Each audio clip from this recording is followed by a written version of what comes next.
Conoce a tu ministra, organizado por ICARE, que hemos impulsado para escuchar de primera fuente a quienes hoy tienen la responsabilidad de conducir las políticas públicas en nuestro país. Este ciclo busca aportar contexto y comprensión sobre las prioridades, desafíos y definiciones en conversaciones con los ministros que nos permitan ir más allá de la contingencia para profundizar en sus visiones. Por lo tanto, es natural que a pesar de que estamos en una mañana importante, se ha lanzado un proyecto relevante de ley, no es esa la materia de esta conversación. Así es que, como no estamos en vivo, vamos a hablar de los proyectos de largo plazo que se están desarrollando en esta materia. Hoy nos acompaña la ministra María Jesús Wolf, ministra de Desarrollo Social y Familia. Bienvenida, ministra, y muchas gracias por su tiempo y disposición para conversar con nosotros. La invitación es a una conversación directa, conocer su trayectoria, sus convicciones y sobre todo sus desafíos y oportunidades al frente de una cartera tan importante para la convivencia democrática y general del país. Junto con agradecer a la ministra por estar aquí esta mañana, queremos agradecer a los socios colaboradores de ICARE, cuyo compromiso hace posible estos espacios de diálogo constructivo para abordar con una mirada amplia los desafíos del país.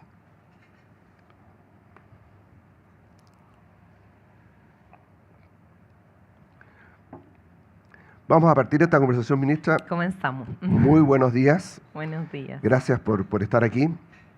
Y vamos a partir con lo que es el propósito de esto, que es conocerla un poco más en profundidad. Y para partir, solo un detalle personal. ¿Cómo es esto de un día para otro pasar a ser ministra, estar en la palestra pública, tener una vida de familia que probablemente se ve alterada con una participación en la vida pública, a pesar de que ha tenido obviamente una larga trayectoria en estas materias, pero probablemente siempre en un rol de bajo perfil y no visible, a pasar de un día para otro a estar en la palestra y en la discusión En la palestra, sí. Yo diría que claramente es un bonito desafío familiar, personal. Es un proyecto también de vida que uno va desarrollando, es un camino en el que va avanzando, pero que ha sido, primero, es un privilegio el poder servir al país.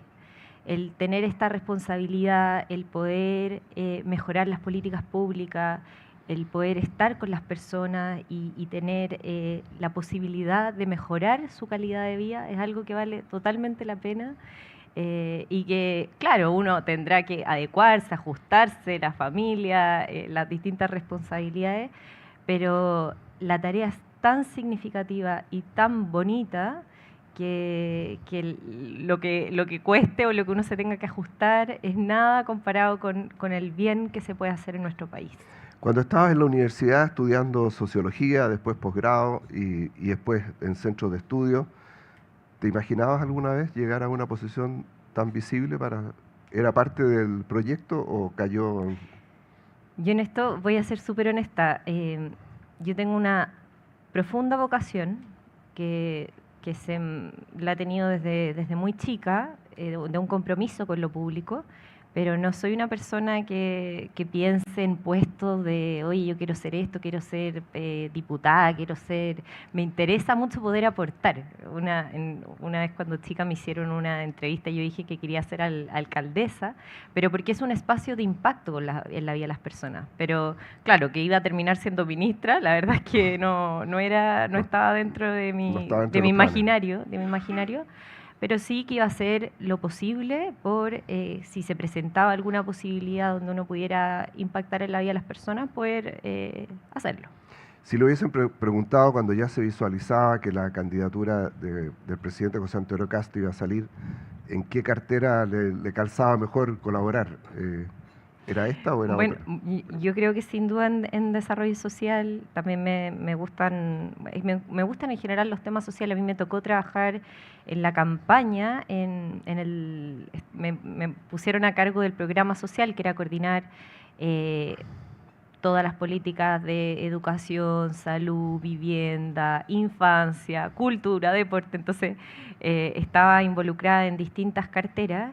Pero en específico lo que tiene el Ministerio de Desarrollo Social y Familia es que coordina la política social. Entonces, tiene mucho vínculo con el resto de los ministerios, evalúa programas sociales. Entonces, todo eso hace que uno pueda tener como un paraguas más amplio para poder conducir aquellas políticas en los temas que sean más relevantes para el país, no solamente en el corto plazo, sino en el mediano o largo plazo, y hay muchos desafíos en esas materias. Quiero compartir un detalle personal. Cuando ICARE planteó este proyecto de entrevistar a cada ministro o ministra para darla a conocer en su aspecto más personal y que fueran expresidentes de ICARE los que hiciéramos la entrevista, yo levanté la mano de inmediato y dije, yo entrevisto a la ministra de Desarrollo Social. ¿Por qué? Porque fue mi primer trabajo. Mi primer trabajo fue en el Ministerio de Desarrollo Social, dirigido por Miguel Cast en esos entonces, en la época en que se diseñó el mapa de la extrema pobreza, y es anecdótico que hoy día es el hermano menor de quien fue el hermano mayor que hizo las bases de este ministerio. Cuando hizo el mapa de extrema pobreza se identificó por primera vez lo que realmente eran los temas más críticos de pobreza en Chile, y de ahí para adelante se establece el marco con el cual se hace toda la política pública en Chile. En esa época la pobreza estaba definida por otras cosas: acceso al agua potable, hacinamiento en las viviendas, falta de comida. Hoy día tenemos otra dimensión de pobreza.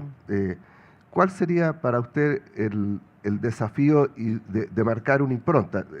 No es menor el desafío decir, compararse con quien fue quizás el fundador del Ministerio de Desarrollo Social y cómo marcó toda la política pública en materia de pobreza y social de Chile en adelante. Pero si uno pensara en estas nuevas dimensiones de pobreza que hay hoy día en Chile, ¿cómo uno podría abordar el tema para poder atacarlo más de frente? Oye, a todo esto, Guillermo, yo creo que podemos tener otra ocasión donde tú me cuentes esa experiencia de haber trabajado con Miguel Cast. A ver, yo creo que en nuestro país, especialmente después con la reciente medición de la pobreza, tenemos que volver a discutir fuertemente sobre pobreza. Creímos de que éramos un país desarrollado, que habíamos superado, entre comillas, la pobreza, y esta es una realidad que tenemos. Y es una realidad que son personas. Tenemos hoy día a un 6.9% que está en la extrema pobreza. Y esto, claro, esta pobreza tiene distintas caras, tiene distintas realidades. No es solamente una pobreza por ingresos, también tenemos la medición de la pobreza multidimensional, pero tenemos pobreza de falta de acceso a, por ejemplo, la seguridad. La seguridad en los barrios es algo que afecta cotidianamente, no solamente el no tener empleo, el no poder acceder a oportunidades, sino también el no poder salir, no tener redes, lo que afecta a nuestra sociabilidad. O sea, esto lo tenemos que ver de una manera muy integral y actuar de manera urgente y poniéndolo en la agenda pública con fuerza. Yo creo que ese es un sello que yo quiero dar como ministra porque tenemos una responsabilidad país. Estamos hablando de infancia, los niños son el grupo etario que está en mayor proporción en una condición de pobreza. Entonces, si tenemos niños en situación de pobreza, ¿cómo no vamos a poder actuar de forma oportuna, fuerte y poniéndolo en la agenda pública con la relevancia que tiene? Ese yo creo que es el sello que nosotros queremos darle a nuestra administración, porque tenemos una responsabilidad moral con atender esta situación que es urgente. Y la verdad es que hoy día han aparecido muchas dimensiones nuevas, la soledad en el adulto mayor, por ejemplo. 40%, sí. La drogadicción en jóvenes vulnerables, las adicciones a redes sociales que también generan soledad en la juventud. Entonces, efectivamente, la dimensión es muy distinta a lo que podría haber sido hace 40 años atrás. Una familia pobre a lo mejor le faltaba de comer, le faltaba acceso a agua o trabajo, pero hoy día hay mucho más factores de riesgo, factores que están incidiendo y haciendo que la gente se sienta vulnerable, a lo mejor a pesar de tener resuelta el acceso al agua potable, por ejemplo. Así por poner es. una cosa que es de bastante acceso. Y yo en esto, Guillermo, creo que algo que es relevante, que también cuando observamos la política social y observamos estos desafíos que tenemos como país, tenemos que mirar lo que está ocurriendo en las familias chilenas, porque en el tema social que uno vaya a escuchar, vaya a atender, lo que atraviesa es un problema en general de falta de apoyo a las familias. Las familias que se enfrentan a estos factores de riesgo, que están criando adolescentes, que están criando niños, bueno, frente a las redes sociales, ¿qué es lo que te dicen? Yo no sé qué hacer. ¿Qué es lo que hay que hacer? ¿Qué es lo correcto? Hoy día tengo que trabajar largas horas, le doy el teléfono a mi hijo para que no salga a la calle por la inseguridad. Entonces me dicen que el teléfono le hace muy mal. Bueno, ¿qué hago? ¿Y qué es seguro para ese niño? Nosotros tenemos que dar respuestas de cómo dar una protección que sea efectiva. Y yo creo que estos debates son fundamentales porque cuando las familias se sienten contenidas, se sienten protegidas, se sienten apoyadas, se empieza a generar un círculo virtuoso que la crianza de ese niño va a estar mejor conducida, el colegio se va a sentir también con un soporte de las familias en los programas que busca impulsar. También cuando fortalecemos los vínculos que son significativos para nosotros, nos sentimos mejor. Las personas mayores que están solas pueden también tener acompañamiento. Entonces, sabiendo de que son desafíos difíciles, esto no es simple, no lo vamos a resolver de un momento para otro, son asuntos donde tenemos que concentrarnos, porque con los cambios demográficos que estamos enfrentando, la caída sostenida de la natalidad, donde estamos dentro de los países con una tasa más baja del mundo, bueno, pongamos este debate de forma urgente. Con el envejecimiento acelerado, nuestro país está cambiando en términos gigantescos. Entonces, la respuesta a muchos de esos problemas, a esos desafíos, es que vayamos a mirar cómo apoyar esa relación cotidiana que tenemos todos en nuestras familias, que a veces está muy tensionada, con muchas dificultades, y donde se pueden hacer muy buenas políticas, donde hay mucha experiencia internacional de programas que generan impacto. Esta semana, por ejemplo, estuve con un experto en tratamientos de adicciones, justamente. Se habla de las pantallas, pero también en nuestro país tenemos mucha adicción, consumo de sustancias grave en jóvenes. Somos pioneros en Latinoamérica. Entonces, cuando hablamos de crimen organizado, bueno, este país también se transformó en un país de consumidores. Y por lo mismo, es clave que tengamos programas efectivos. Hoy día ese debate también creo yo que está bastante oculto. Lo vemos en las noticias, lo vemos en las familias que lo debaten, pero necesitamos con fuerza atenderlo desde la política pública y estos son asuntos que yo creo que pueden generar bastante consenso a nivel nacional. También es importante poner agendas que unan para atender esta frustración que existe en las personas que a veces perciben que la política no llega a su metro cuadrado, a su entorno más directo. Hay un tema que mencionaste que es el tema yo lo llamo el colapso demográfico. Realmente es probablemente la catástrofe más grande que está ocurriendo en la humanidad hoy día, que es la caída en la tasa de natalidad y el envejecimiento, que se nos produce problemas a las dos puntas, porque por un lado la gente mayor va a vivir más años y los jóvenes van siendo menos y por lo tanto se produce un quiebre en la sociedad muy brutal, con tasas de natalidad de 5,5 hijos por mujer en el estado de ser madre en los 70 a menos 1, poco.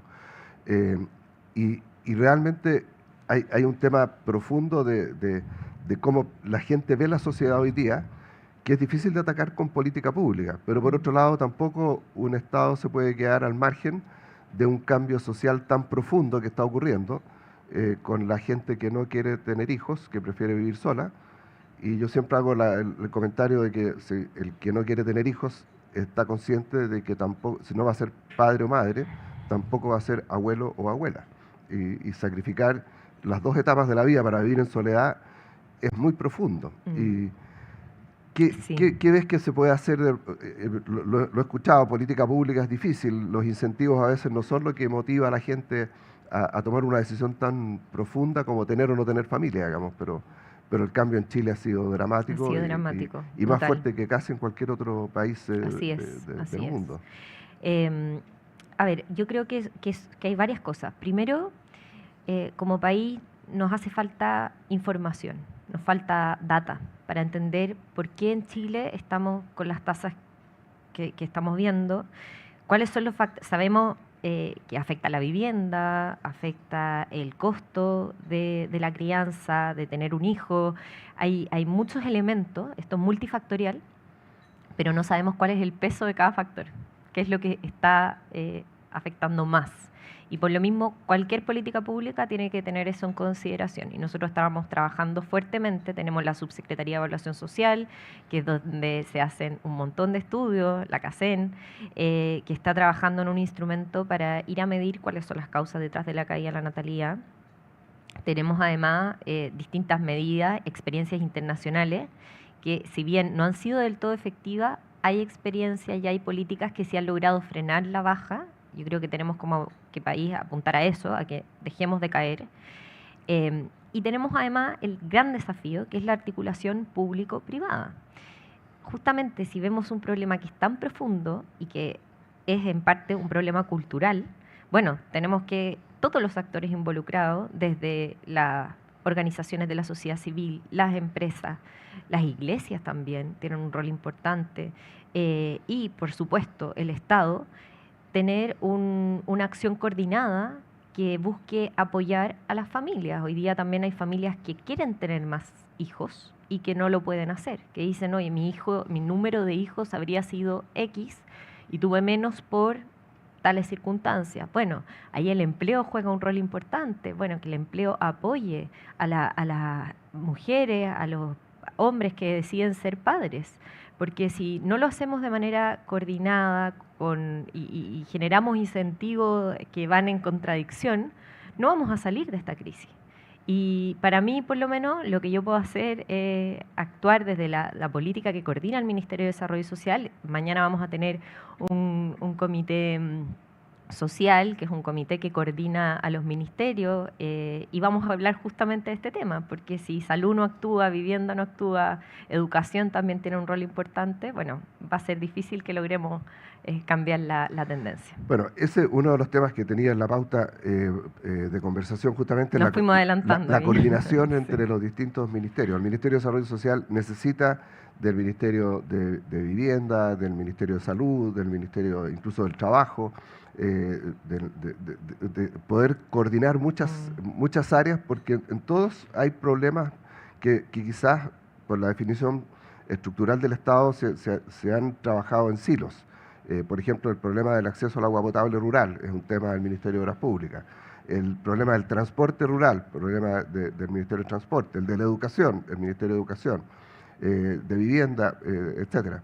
Entonces, ¿ves alguna? Y bueno, siempre es el principal comité en cualquier estado, el comité político. Claro, la agenda. Claro.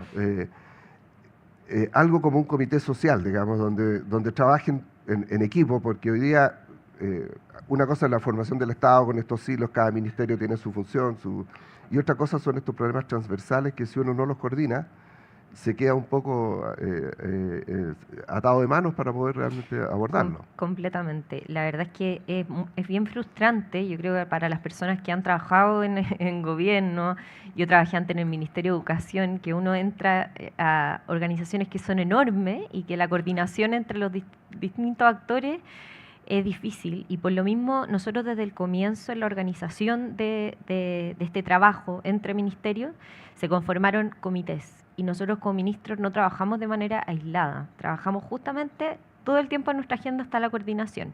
Está el comité de seguridad, está el comité económico, el comité social. Y ahí nosotros vamos avanzando en las agendas que son más relevantes.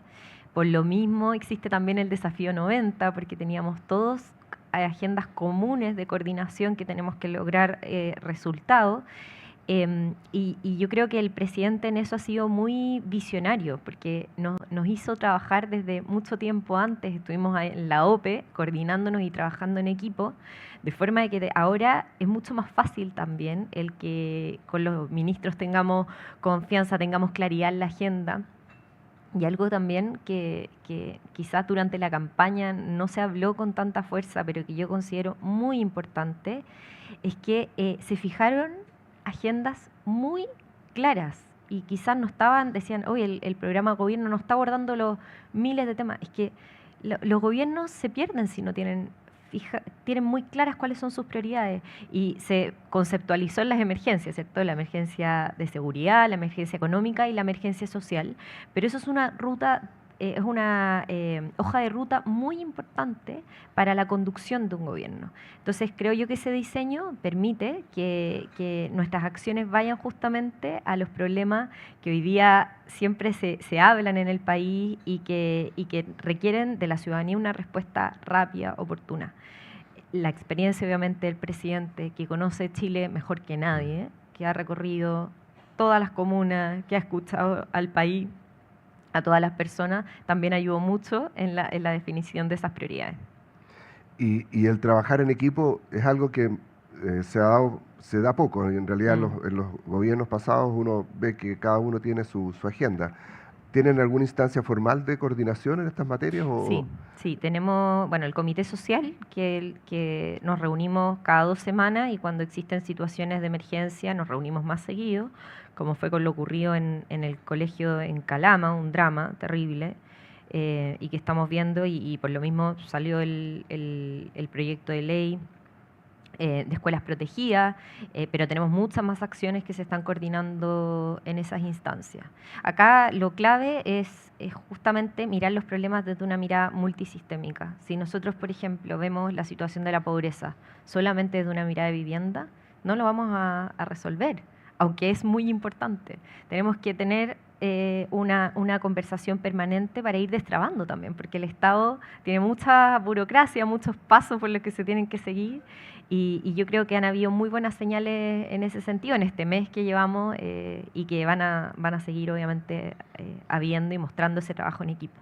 Y también quiero agregar, Guillermo, que yo quiero decir que en mi ministerio, y creo que se da en general, mi trabajo con los subsecretarios es completamente articulado. Y esto las personas que quizás nos están escuchando dicen, oye, pero ¿cómo no van a estar articulados? Es que a veces no se da. A veces pasaba en otras administraciones que el ministro no se lleva con el subsecretario. No, acá es todo en equipo. Y yo quiero que todas las personas que están trabajando en mi equipo se puedan lucir. No solo la ministra que está hablando, sino que todos ellos tengan un rol porque es fundamental. O sea, lo que hoy día, por ejemplo, está impulsando el subsecretario de la Niñez, donde tenemos tantos desafíos, lo que estamos haciendo con el plan Crecer en Familia, que buscamos que los niños que están hoy día en residencias, que están en hospitales en situación de abandono, que tienen entre 0 y 4 años y que hoy día por ley no pueden estar en esa situación, tienen derecho a vivir en familia. Nosotros estamos actuando con urgencia porque tengo un subsecretario que conoce de arriba abajo el sistema y es fundamental. Y él conoce lo que está pasando en tribunales, conoce lo que está pasando en el sistema y eso nos permite actuar coordinado. El subsecretario de Servicios Sociales, Alejandro Fernández, también es una persona con una trayectoria maravillosa, y Gabriel Ugarte, que es el subsecretario de Evaluación Social, la medición de la pobreza, el manejo de datos. O sea, acá hay un gran equipo y eso a mí me da confianza para poder proponer política pública con expertos, con personas que conocen lo que están haciendo y con un equipo detrás que para mí es la clave. ¿Y cómo ha sido el apoyo del equipo hacia abajo? El Ministerio de Desarrollo Social debe tener ¿cuántas personas? Bueno, un poco más de 1000. No, sí, mucha gente. Y que efectivamente el ministerio ha sido muy receptivo. Yo creo que hay muchas personas muy profesionales que no trabajan con los gobiernos, sino que trabajan en políticas de Estado. Y eso se agradece porque nosotros como gobierno tenemos que ir avanzando en agendas que son importantes y el Estado tiene que seguir funcionando. Hay muchos beneficios que se entregan que son permanentes y por lo mismo nosotros los subsecretarios han hecho un trabajo muy bonito de incorporarse rápidamente en los equipos. Nosotros, las nuevas administraciones, entra poquita gente, claro, en comparación con lo que son los servicios. Nosotros tenemos muchos servicios que administrar, por lo que los necesitamos a todos para sacar adelante las urgencias del país. Volviendo al tema de la infancia, hay un tema que personalmente también me llega mucho porque participo en la Protectora de la Infancia, que es una institución que cuando se creó su función era recoger niños abandonados a las calles y llevarlos a un hogar. Y no le preguntaban a nadie. O sea, había un niño en la calle, el Hogar de Cristo Sí. probablemente hacía cosas parecidas, digamos, y no había un tema legal, un juez. Hoy día el tema se ha puesto muy complejo porque efectivamente un niño que está abandonado, ninguna institución puede pescarlo y llevarlo y decir, ven para acá, yo te cuido, digamos. Y hay cosas que van en beneficio de la cercanía de esos niños con su familia, pero el entrabado legal para que un niño que está en una situación vulnerable llegue finalmente a estar en una situación estable, se han hecho modificaciones en los últimos gobiernos, pero la sensación es que el problema es cada vez más agudo. ¿Cómo ves que se puede abordar porque está el tema legal, que hoy día están los derechos de los niños, está el sistema judicial que tiene que intervenir y que ya una institución no puede simplemente tomar a un niño y decirle no te preocupes, yo lo voy a cuidar, y después un juez le manda 3 más, digamos, y la pieza era para uno y hay que recibirlo? Es un tema realmente Es un tema, muy complejo, es un digamos. tema muy complejo. Creo yo que el foco tiene que ser que la burocracia no puede justificar que un niño no tenga, por ejemplo, el derecho a vivir en familia. Nosotros tenemos que correr y por el plan Crecer en Familia busca que todos estos actores que están en el proceso de que un niño pueda llegar a una familia estén coordinados. Tribunales de familia juegan un rol muy importante, el servicio de protección, Mejor Niñez tiene un rol muy relevante.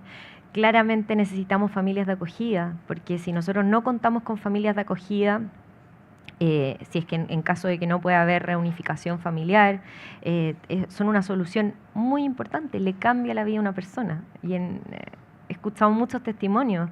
El otro día me marcó mucho con una familia acogida que me decían, yo les pregunté, ¿qué problemas han visto ustedes? Bueno, no hay claridad en el proceso, hay muchas dificultades, a veces nos falta comunicación, todo eso se puede mejorar, pero lo que me decían, lo que más me arrepiento es no haber partido antes, porque cuando veo un niño en la calle o veo un niño que está en una mala condición o veo casos en televisión de niños que cometieron, bueno, tantas dramas que estamos viendo en nuestro país, digo, quizás yo pude haberle cambiado la vida a ese niño por haber abierto las puertas de mi casa. Y son cosas prácticas que se pueden promover. La verdad es que hoy día, a pesar de que está este colapso en la tasa de natalidad, en alguna medida también ocurre que por razones que obviamente no tengo idea, no soy ningún experto, hay mucha gente que tiene dificultad para tener hijos. Así es. Y la verdad es que a veces se promociona poco o se tiene temor a participar en estos programas que realmente le dan la opción a un niño de tener dónde estar y de ser familia. El mayor temor, la gente dice, me da mucha pena después tener que entregarlo a otra familia. No puedo soportar ese dolor. Pero también otra persona me decía, ese dolor es porque ese niño recibió afecto. Claro. Y ese afecto es el que le cambia la vida a ese niño. Entonces, y tú lo vas a poder superar. Lo vas a poder superar. Te va a costar con el primero, porque hay familias de acogida que son maravillosas, que han acogido más de 13 niños. El otro día conocí una familia, 13 niños. Y decían, y mantengo un vínculo con todos ellos, de cercanía. Claro. Entonces, decía, el primero es el que más cuesta, pero después uno cuando ya ve que ellos mismos se van, cuando tienen una nueva familia, con seguridad, con herramientas que si no hubieran estado en esa familia acogida, de ninguna manera las habrían obtenido. Bueno, todo eso vale la pena, creo yo, porque Bueno, son personas. Es parte de las cosas que a lo mejor con un cambio un poco de visión del rol del Estado con la sociedad civil se pueden promover con más fuerza porque en realidad cuando tú crees que el Estado es el que tiene que resolver todos los temas de esos niños, a lo mejor no impulsas que entidades de la sociedad civil se hagan cargo con mayor libertad, incluso de promocionar públicamente. A lo mejor hay, pero no me suena haber visto nunca una campaña publicitaria para promover familias de acogida, por ejemplo. Y a lo mejor está el programa de Juntos por la Infancia, que también ha sido una iniciativa muy relevante para que empresas puedan colaborar con hogares de niños. Pero tampoco me ha tocado ver que se promueva en la empresa, mira, Juntos por la Infancia podría llevar hasta que algunos colaboradores de la empresa se conviertan en familias de acogida, digamos. Hay cosas de ese que cuando tú no piensas que el mundo privado puede meterse directo en el social, a lo mejor ni siquiera surgen, digamos, pero Completamente, completamente. O sea, hay iniciativas muy bonitas, muy maravillosas que las tenemos que dar a conocer. Y en esto el mundo privado puede ayudar muchísimo, porque de hecho he conversado con familias de acogida que algunos de ellos dicen, oye, no tienen idea, yo digo en mi empresa, tengo que ir a hacer trámite o tengo que llevarlo a terapia porque hay niños que requieren de tratamientos más intensivos. Y pero qué, tú eres familia acogida, ¿qué significa eso? No tengo idea, no las tienen no las conocen como una alternativa. Y cuando uno conoce la labor maravillosa, linda que están haciendo, tiene que ir en apoyo, justamente para que puedan ser exitosos en eso que tiene una trascendencia enorme, enorme. O sea, cambiarle la trayectoria a una persona tiene un valor social que a todos nos impacta. Y en Chile, de las cosas que realmente se han desarrollado fuerte en los últimos años es la sociedad civil. Ha llamado la atención la motivación con que el equipo de gobierno, y en la cual usted, ministra, ha participado, visitando instituciones como la Protectora, como la Teletón, Hogar de Cristo, Red de Alimentos, que también sí. me contaron que lo tenían en la agenda para visitarlos, y han llegado en forma espontánea. Yo participo en varios, para los que no saben, nos ha sido una sorpresa que recibimos un llamado de vamos a ir a conocer qué está pasando, y con la primera dama, con el ministro de Educación. ¿Cómo es la expectativa de colaboración? Porque efectivamente Chile es campeón mundial en generación de organizaciones de sociedad civil.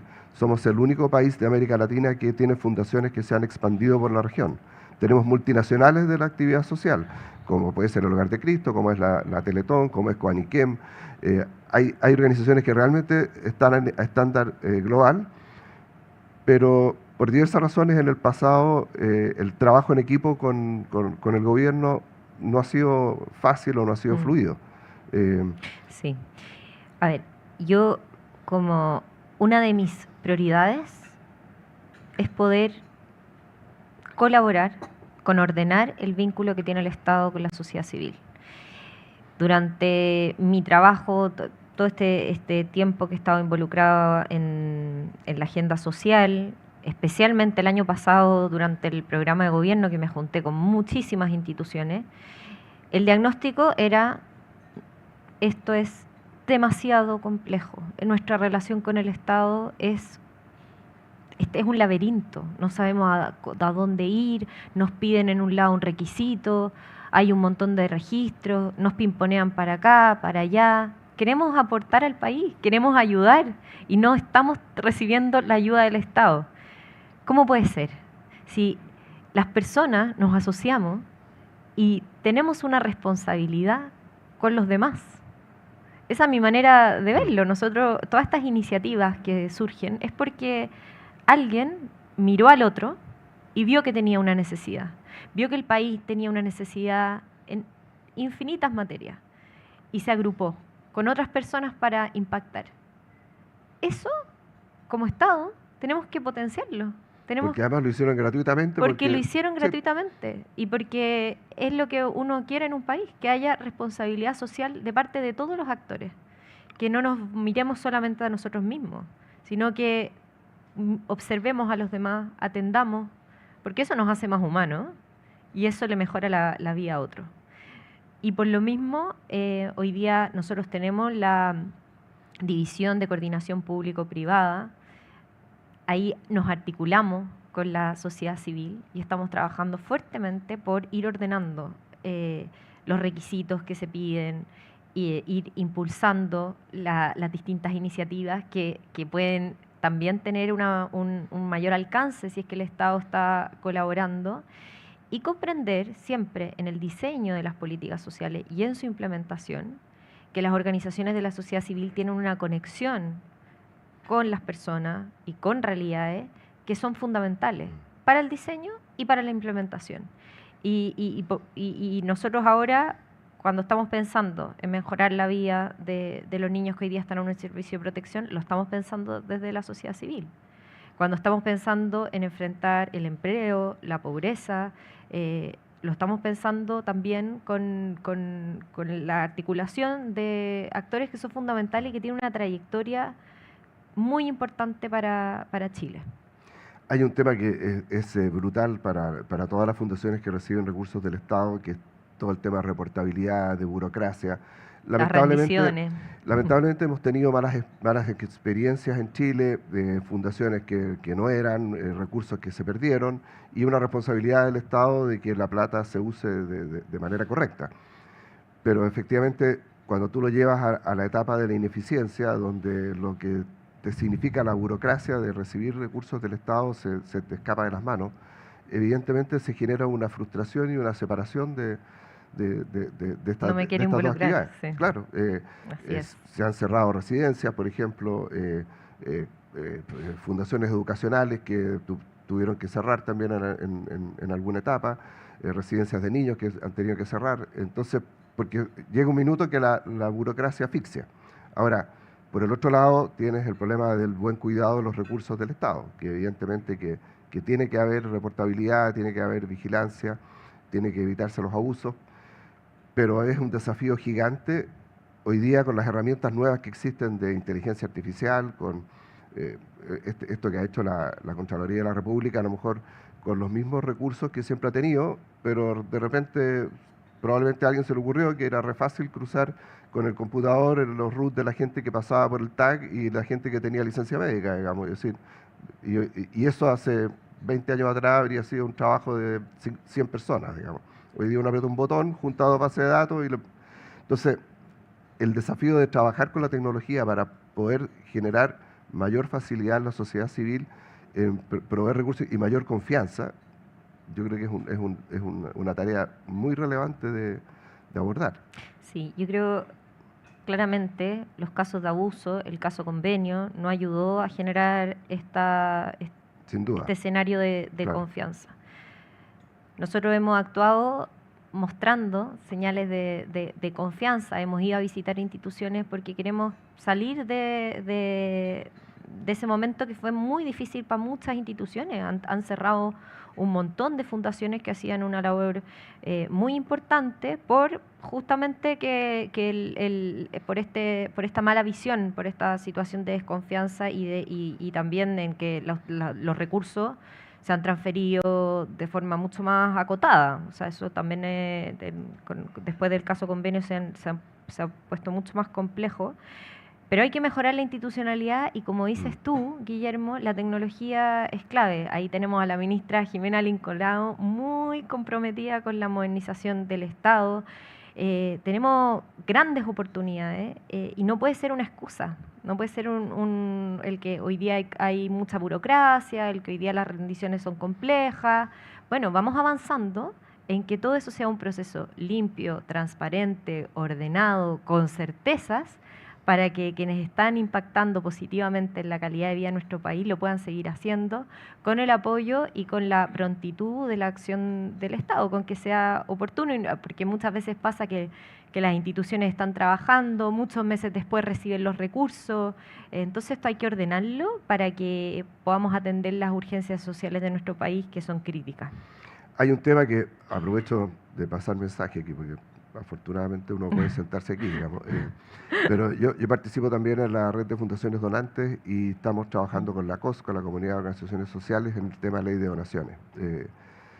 Y el mundo privado tiene capacidad para donar mucho más de lo que dona. Los estándares de donación de Chile son más que en algunos otros países parecidos, pero muy bajos respecto de lo que es el mundo desarrollado. Y la burocracia para donar también es muy fuerte. Y la concepción que muchos pensamos que es errada es que donar es una manera de evitar pagar impuestos y que la gente dona en la medida que evita impuestos. Y la experiencia que hemos tenido, que nos ha tocado trabajar buscando donaciones, la Teletón, por ejemplo, es un buen ejemplo, es que cuando la gente tiene certeza jurídica de que la donación va a ser bien usada y que nadie le va a venir a preguntar por qué donó y cuánto donó, sino que gratuitamente lo donó, las compuertas se abren y la recaudación de plata del mundo privado se hace infinitamente más fácil. Pero tenemos esta ideología de que la donación es una manera de que tiene que tener un certificado para probar que se hizo en tal porcentaje de la renta y el que quiere donar gratuitamente se enfrenta con un montón de trabas. El caso más simbólico yo siempre lo menciono, es lo que ocurrió con la pandemia, que la CPC logró calzar la pandemia con la ley de catástrofe que viene del terremoto del año 65, donde las empresas pueden donar sin límite y el impuesto interno no lo rechaza. Y en pocos meses Juan Sutil armó una campaña que levantó 100.000 millones de pesos, en 2 meses. ¿Por qué se juntaron 100.000 millones de pesos? Porque había certeza jurídica de que estábamos frente a una catástrofe y nadie le iba a preguntar al donante para qué había donado y cómo era esa donación respecto de su declaración de impuestos. Es un cambio ideológico relevante, pero el mundo privado yo creo que tiene una vocación de ayuda social muy potente, las empresas tienen una vocación de ayuda social muy potente, y se choca con esta restricción de que al otro lado el supervisor, por ponerle un nombre genérico, está preocupado de que se haya hecho en el porcentaje que corresponde, que no se haya sobrepasado, que no se haya donado más de lo que se esperaba. Y eso yo creo que hay un tema ideológico de abordar, que estoy convencido que no tiene costo tributario, porque la gente está dispuesta a donar de su patrimonio. O sea, no es que va a donar plata que se ahorró impuestos. Hay gente que está dispuesta a dar parte de su patrimonio, pero que no lo puede donar porque tiene que irse un porcentaje alto a impuestos. Y a eso... Entonces, es un tema para... Estamos perdiendo recursos que quieren llegar a las personas, estamos perdiendo buenas iniciativas, porque no existe una institucionalidad que facilite, clara. Claro. Eso es lo que tenemos que Y que dé certeza ordenar jurídica al donante de que si la plata se le entregó a una institución que podrá ser certificada, registrada, calificada, evidentemente que nadie le va a venir a cuestionar por qué donó. Entonces, realmente en eso el mundo desarrollado nos lleva mucha ventaja, por eso uno ve en Estados Unidos, incluso en Europa, que hay filantropía. Hay buenas experiencias internacionales. Y mucho más sí. Filantropía que la que hay en Chile, digamos. Entonces, ese es un desafío relevante de... Es un desafío muy importante. Yo creo que ahora, cuando fui a la inauguración de la escuela del desafío en la emergencia del Biobío, claro, uno veía que, no me quiero equivocar en la cifra, pero eran 45 días habían levantado esa escuela con donaciones del Banco de Chile. Bueno, uno dice que bueno que hayan habido personas que actuaron, respondieron, resolvieron, y uno ve las caras felices de esos niños. ¿Cómo como Estado no vamos a colaborar en esa articulación? Es un deber porque si no es imposible, o es muy difícil que podamos resolver los problemas que enfrenta Chile. Y está todo conectado. Si hablamos de seguridad, la crisis de seguridad, también cuando vemos que se instala el crimen organizado, y todos estamos conectados con la agenda de seguridad, todos queremos que el país sea más seguro, bueno, veamos dónde está el crimen organizado capturando a sus soldados. La infancia, la protección de la infancia, las políticas sociales, ¿contribuyen a la agenda de seguridad? Sin duda. Cuando tenemos empleo, bueno, también hay personas con oportunidades que no están viendo la salida fácil que le puede ofrecer también el crimen organizado en sus distintas líneas de negocio, porque esto no es solamente drogas, sino que son un montón de negocios ilícitos. Entonces, tenemos que actuar oportunamente, con sentido de urgencia, entender que estamos en un punto importante, es un punto crítico, las personas necesitan esperanza, y qué mayor esperanza cuando vemos una emergencia en nuestro país, cuando vemos que ocurre una catástrofe y vemos a todos los actores articulados, el país se levanta. Vemos otro ambiente, a pesar de lo difícil que puede ser una emergencia.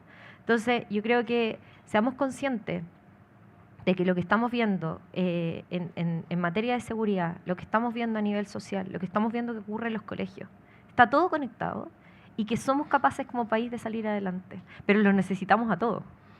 Y ahí, pasando a un tema marginalmente distinto, pero vinculado, hay temas de regulación en el mundo laboral.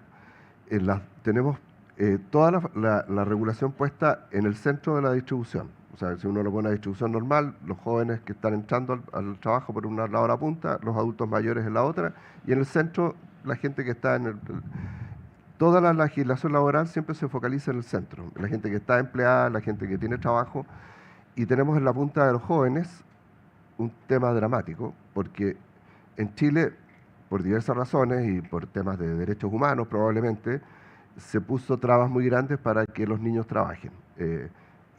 Y eso significa que hasta los 18 años tú no tienes experiencia de trabajo.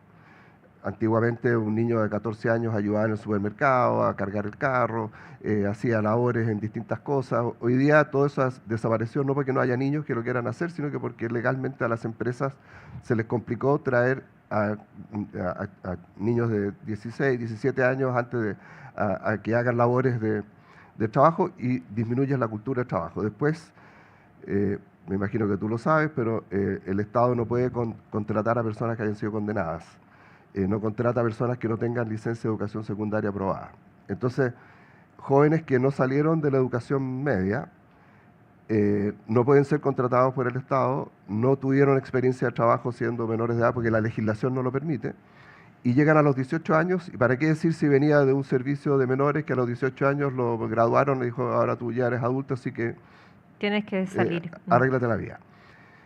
Y ese joven, la verdad es que el salario mínimo le queda enorme. O sea, necesita, o sea, ese joven que probablemente vive con alguien, si alguien y por eso me parece muy, muy buena la política de subsidiar el empleo en los niveles bajos, porque no sé si está pensado así, pero permite que una empresa contrate a alguien que con el subsidio llega, pero que a lo mejor le puede pagar 350.000 pesos a un chiquillo de 18 años que con 350.000 pesos hace una fiesta y todavía no tiene responsabilidad, no tiene nadie que mantener, sino que a sí mismo, pero el salario mínimo se fija pensando en la media de la distribución, en la persona que ya tiene familia, que tiene deberes, que tiene que educar. Entonces, la política pública para esa cola no está. Y los jóvenes entran por ahí, salvo los que adquieren educación y entran directo al mercado laboral formal, y ahí viene lo que tú estabas diciendo, que es brutal, que esa gente cae en la vulnerabilidad y en la pobreza. Después te hablo de la cola de la otra punta, pero... Después hablamos de las personas mayores. A ver, los jóvenes son fundamentales, lo primero. Y yo creo que hay mucho por hacer con políticas dedicadas justamente a observar a este grupo, a este momento de la vida, que si se cimienta bien, luego la proyección es mucho mejor y es mejor para ese joven, es mejor para el país. Tenemos que reinsertar, pero también a quienes han tenido un camino quizá más complejo, las personas del servicio de protección, esto lo hemos hablado también con el ministro de Justicia, que tiene el servicio de reinserción. La reinserción tiene que ser mucho más efectiva en nuestro país, pero también el mercado laboral tiene que tener estos pasos previos, ¿cierto? Antes de salir de una carrera universitaria, que tú puedas trabajar. La educación técnica profesional es súper importante. Ahí hay muchas políticas que estamos trabajando que vamos a comentarlas en un tiempo más, en coordinación con trabajo. Pero la educación en sí también es muy importante. Ahí como país, si es que tenemos una buena educación inicial, una buena educación básica, que es algo que se dice siempre, pero que también es crítico que esté en el debate, que los niños vayan al colegio, que no haya deserción escolar. Si tenemos a 700.000 niños que están con ausentismo crónico, bueno, el problema está harto más adelante. Tenemos que atenderlo desde el principio. Son muchos los desafíos, pero si ponemos el foco en nuestra infancia, si ponemos el foco en los jóvenes, vamos a ir sembrando como país. Y creo que vas a pasar ahora a personas mayores, que también es algo importante, una etapa de la vida que como ministerio estamos abordando. Ahora levantamos el veto a la Ley Integral de Personas Mayores, nos permite tener una política de envejecimiento. ¿Y qué es lo clave acá? Que haya un envejecimiento activo, que se mantengan insertos. Todo ese conocimiento, toda esa experiencia de nuestras personas mayores, tenemos que aprovecharla porque ellos también, muchos de ellos quieren aportar. No todos quieren trabajar o están en otra etapa de la vida, quieren poder hacer otras actividades, pero muchos quieren trabajar, quieren mantenerse activos. Y el mercado laboral, el trabajo, las empresas tienen también que adaptarse a el tipo de trabajo que ellos pueden querer, que es más flexible porque están dedicados a otras actividades, pero entendiendo de que si logramos incorporar a los jóvenes que estén involucrados con las personas mayores, nuestro capital como país, que es el conocimiento, la experiencia y esa red, esa relación virtuosa que se puede generar, solo nos hace avanzar. Sin duda. Bueno, aquí en ICARE tomamos como uno de los desafíos el tema de la economía plateada. Participo ahí con un grupo de personas en la mesa de trabajo de la economía plateada. Y la parte anecdótica es que partimos haciendo dos cosas. Una encuesta a las empresas de ICARE de qué políticas tienen para los adultos mayores y después también viendo qué es en el mundo de la empresa un adulto mayor. Dos sorpresas. Más del 50% de las empresas encuestadas respondieron que no tenían ninguna política respecto de inclusión. Que no tenían ninguna. Que no tenían ninguna, no había política. Cosa que hoy día si tú preguntas a cualquier empresa, ¿usted tiene alguna política en materia de equidad de género? Evidentemente que ninguna empresa se va a atrever a marcar la casilla de que no tiene. Puede ser mala la política, a lo mejor no la... Pero ni una empresa marcaría, por si acaso, no voy a poner, no tengo ninguna política, no. Pero en adulto mayor, más del 50% de la empresa no tiene. Y después, ¿cuál es la edad a la cual tú te incorporas al grupo de la economía plateada? 52 años. Y eso es brutal. Aquí va a haber varios. 52 años. A los 52 años en el mundo de la empresa tú ya entras a la etapa en que probablemente hay unos jóvenes de abajo que pueden hacer tu pega mucho más rápido y por lo tanto, cuando tú hablas de la jubilación, a qué edad que hay que trabajar más años, bueno, el modelo productivo normal necesita gente joven, dinámica, con energía, y hay que, como tú bien decías, tener políticas para que la gente pueda ir encontrando otras maneras de continuar su vida, porque estamos hablando de 20 años más, digamos, de 55 a 75, que tú estás en condición de ser totalmente activo y la sociedad no te genera no te abre las puertas.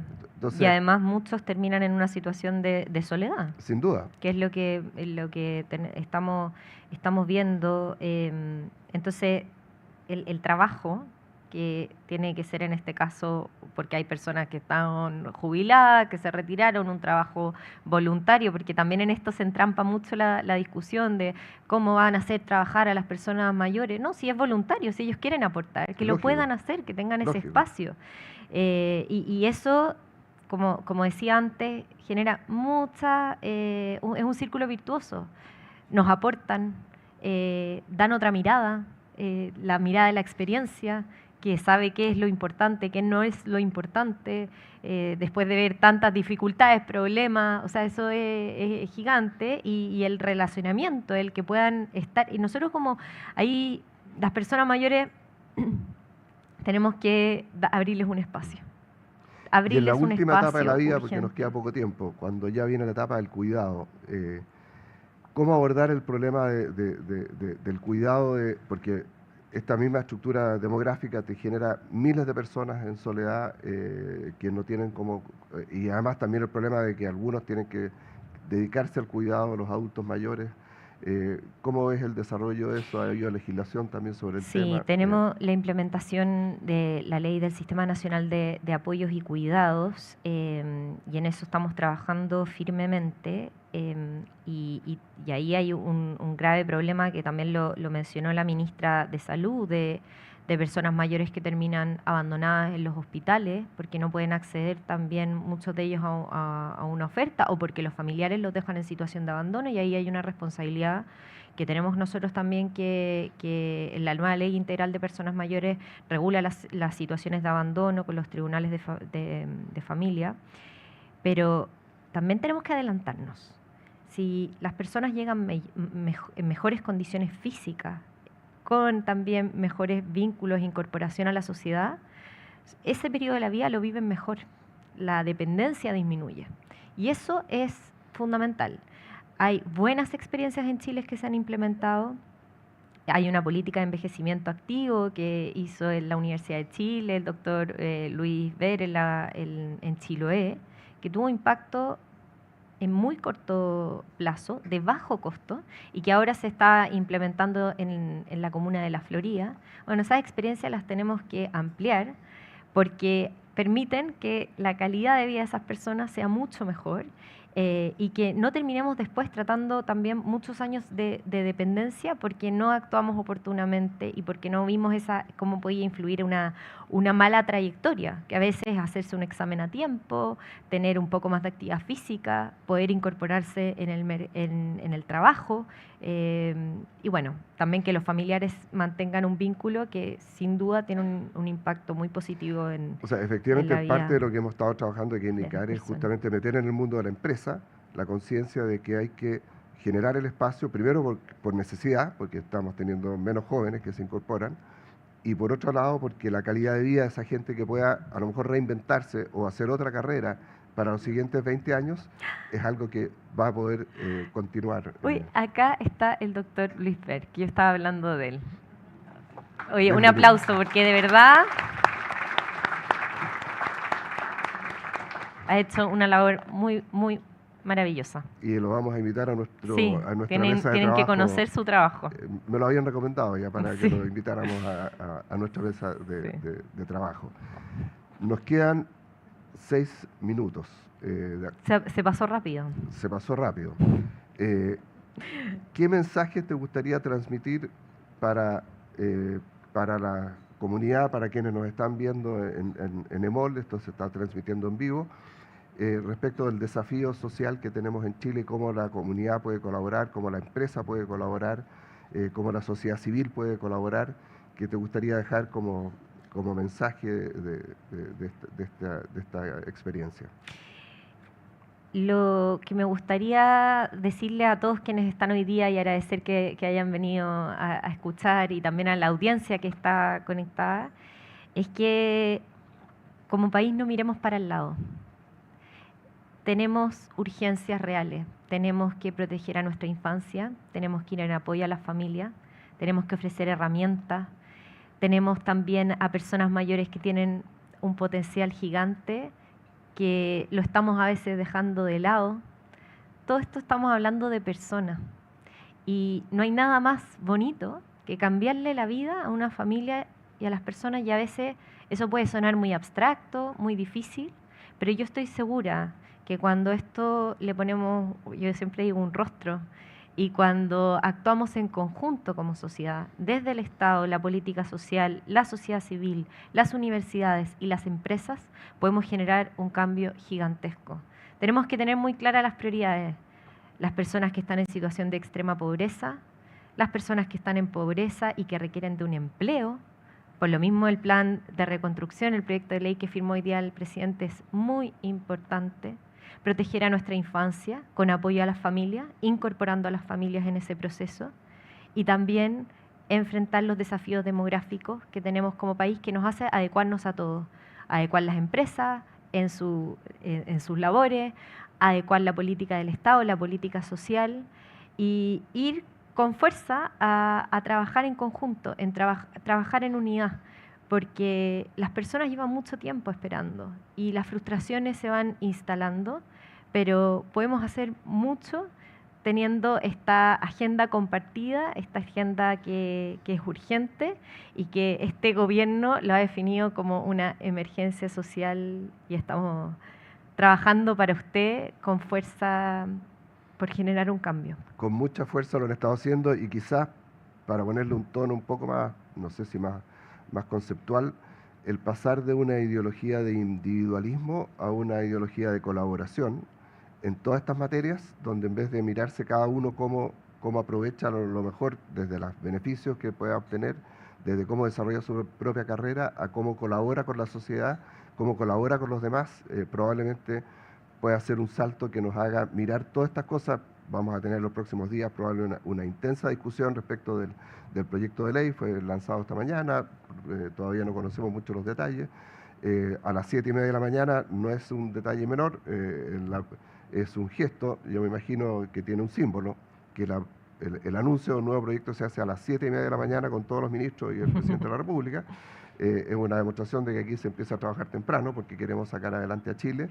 Así es que Le deseamos lo mejor en todo este proyecto y esta etapa de vida, y que quede para la historia, así como fue el mapa de la extrema pobreza, la obra de la ministra Wolf en el Ministerio de Desarrollo Social al final de su periodo, cambiando el perfil y lo que ocurre en el mundo social en Chile. Así que muchas gracias por acompañarnos y por estar aquí hoy día, y antes de la parte oficial le quiero pedir un aplauso.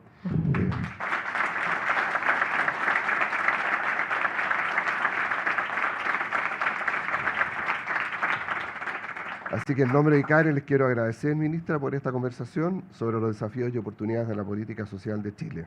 Y quiero agradecer también a ICARE por generar estos espacios de encuentro, y muy especialmente a sus socios colaboradores, cuyo compromiso hace posible conversaciones como esta, que contribuyen a una mejor comprensión de los temas que marcan el desarrollo de nuestro país.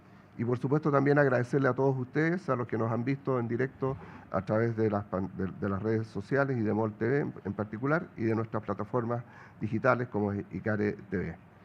Y aprovecho para invitarlos al próximo capítulo de nuestro ciclo que realizaremos el miércoles 29 de abril, en el que Fernando Arap, integrante del Círculo de Personas y Organización de ICARE, conversará con el ministro del Trabajo y Previsión Social, Tomás Rau.